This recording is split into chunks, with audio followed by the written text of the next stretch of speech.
大家好，我是乔乔妈。今天我们来介绍一下塔塔粉。塔塔粉的英文名是 Cream of Tartar， 学名叫90酸氢钾。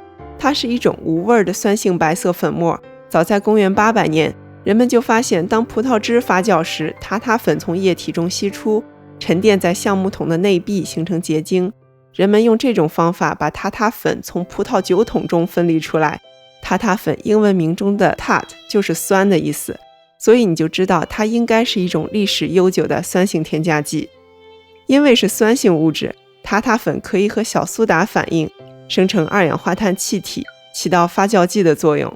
来看个小实验：2杯冷水，左边的水中加入塔塔粉，没有任何反应；右边的水中加入小苏打粉，也没有反应。那2杯溶液混合到一起会怎么样呢？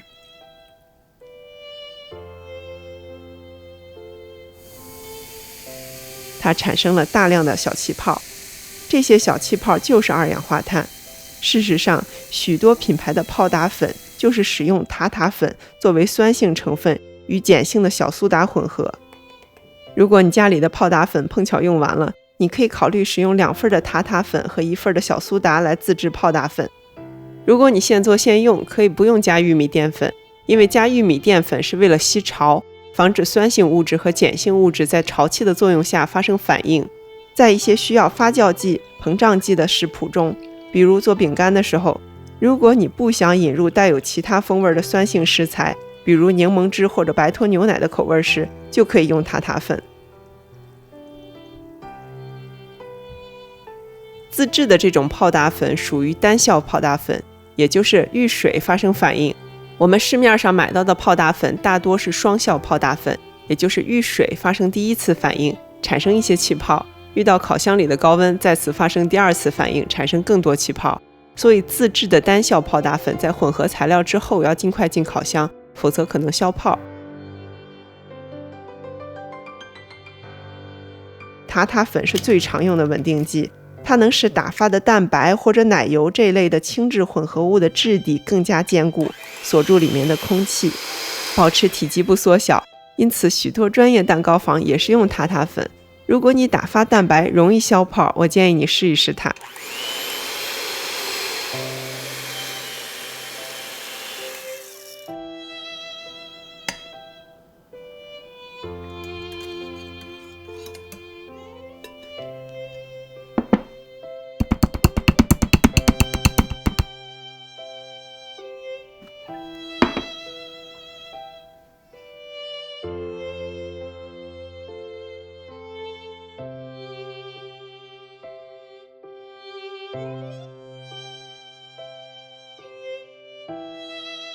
类似原理，打发奶油的时候加一点塔塔粉，可以稳定打发的奶油。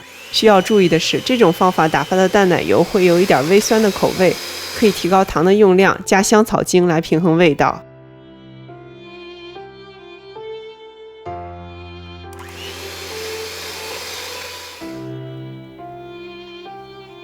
塔塔粉的稳定剂特性，对于做姜饼屋时用到的糖霜也是非常重要的。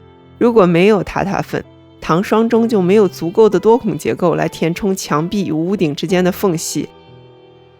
塔塔粉还可以被用作转化糖的催化剂，在某些烘焙中，如果你直接用溶解蔗糖来制作，当温度降回到室温时，它会再结晶，口感就会粗糙。但是把糖和一点塔塔粉一起煮沸，水解反应就可以产生甜度比蔗糖高，同时又不易结晶的转化糖浆。这个过程中，塔塔粉是水解反应的催化剂。转化糖浆在烘焙中会经常用到，比如说做中式月饼、萨琪玛等等。你也可以用这个自制转化糖浆来代替我们以前视频中用到过的玉米糖浆、麦芽糖、蜂蜜等，它们都是用来增加甜味和粘性，并提高成品的湿润度。你看，这个转化糖浆现在已经冷却到了室温，仍然没有结晶，它质地均匀而粘稠，飘落下来的时候类似绸缎，层层叠叠。最后介绍一下塔塔粉的抗老化作用，这里的老化指的是面食的老化。我们来做一个自制橡皮泥来看它的抗老化性能。中筋面粉、盐、塔塔粉，加温水，一点油，中火加热。谷物食品，比如面包、糕点等，放置一段时间之后会变硬，组织松散粗糙，失去弹性风味，香气也随之消失，这就是食品的老化现象。最主要的影响食品老化的因素就是谷物中直链淀粉的重结晶过程。